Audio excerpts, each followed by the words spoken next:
Sumadi mengimbau masyarakat untuk mudik lebih awal. Hal ini dilakukan guna menekan kepadatan pada puncak arus mudik.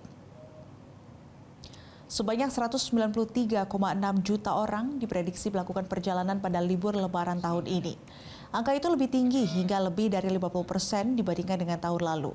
Menteri Perhubungan Budi Karya Sumadi mengatakan puncak arus mudik diprediksi terjadi pada 5 April sampai dengan tanggal 8 April 2024. Sedangkan puncak arus balik diramal terjadi pada 13 April sampai dengan 16 April 2024.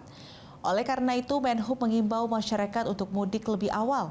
Hal ini dilakukan guna menekan kepadatan pada puncak arus mudik.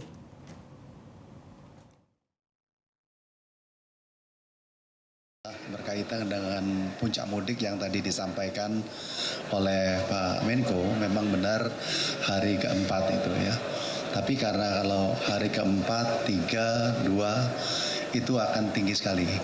Dan oleh karenanya kita menghimbau agar sebagian anak-anak yang sudah libur bisa mudik lebih awal. Jelajahi cara baru mendapatkan informasi. Download Metro TV Extend sekarang.